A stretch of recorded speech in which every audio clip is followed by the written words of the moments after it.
সংসদ সদস্য বাংলাদেশের, খুন হয়েছেন ভারতে।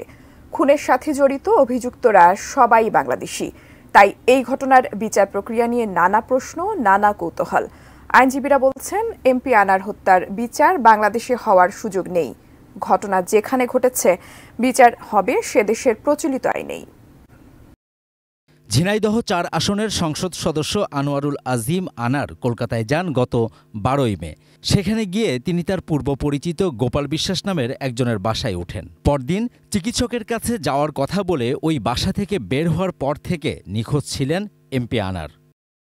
২২ মে ঢাকা ও কলকাতার পুলিশ জানায়, আনোয়ারুল আজিম ১৩ই মে দুপুরে গোপাল বিশ্বাসের বাসা থেকে বেরিয়ে কলকাতার নিউ টাউনের সঞ্জীভা গার্ডেন্সের একটি ফ্ল্যাটে যান এবং সেখানেই তাকে হত্যা করা হয় বলে ধারণা করা হচ্ছে, যদিও তার মরদেহ এখনো পাওয়া যায়নি। ভারতের কেউ এখানে জড়িত হন নাই। যারা হত্যা করেছেন এখন পর্যন্ত আমাদের কাছে যা ইনফরমেশন, আমাদের দেশের মানুষই এর সঙ্গে জড়িত। খুনের ঘটনায় জড়িত থাকার অভিযোগে বাংলাদেশে সৈয়দ আমানুল্লাহ, শিলাস্তি রহমান ও ফয়সাল আলী ওরফে সাজি নামে যে ৩ জনকে গ্রেপ্তার করেছে ঢাকার গোয়েন্দা পুলিশ, তারা সবাই বাংলাদেশি নাগরিক। তাদের জিজ্ঞাসাবাদে হত্যাকাণ্ডের মূল পরিকল্পনাকারী হিসেবে মোহাম্মদ আখতারুজ্জামান ওরফে শাহিন নামে যার নাম এসেছে, তিনিও বাংলাদেশি। যে ফ্ল্যাটে এমপি আনারকে হত্যা করা হয় বলে ধারণা করা হচ্ছে সেটি এই শাহিনেরই ভাড়া করা। এ অবস্থায় প্রশ্ন হচ্ছে, এই খুনের বিচার কোথায় হবে? তার নিখোঁজ হওয়া কলকাতায়, তার হত্যাকাণ্ড কলকাতায়, যার তদন্ত হবে কলকাতায়। কারণ ঘটনাটা আমাদের দেশ থেকে ঘটে নাই এবং আমাদের দেশ থেকে কেউ ওনাকে হাইজ্যাক করে নিয়ে যায়নি। হ্যাঁ, এটা অ্যারেস্ট করা হয়েছে, তাদের জিজ্ঞাসাবাদ করা হবে। এটা জয়েন্ট ইনভেস্টিগেশন, যৌথ তদন্ত হতে আইনে কোনো অসুবিধা নাই। যদি তাদের সম্পৃক্ততা পাওয়া যায় তাদেরকে হ্যান্ডওভার করবে। ইন্ডিয়াতে এখন 2 ফোল্ডেড ইনভেস্টিগেশন শুরু হয়েছে।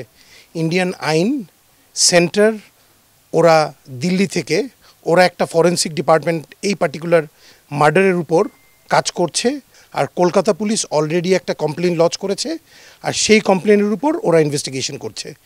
তো সাধারণত কোনো বাংলাদেশি হোক আর যে কোনো মানুষই হোক, যখন উনি যেই দেশে মারা যায় বা যেই দেশে অপরাধ সংঘটিত হয় সেই দেশেই অপরাধের বিচার হয়। এই পার্টিকুলার কেসে যখন পুরো ব্যাপারটাই ক্লুলেস মার্ডার, এবং ক্লুলেস মার্ডারের জন্য ইন্ডিয়াতে নির্ধারিত আইন আছে, সো অতএব এই ৩ জন যারা এখন জিজ্ঞাসাবাদের জন্য আছে তাদেরকে বাইরে পাঠানোটা আইনগতভাবে একটা চ্যালেঞ্জিং বিষয়।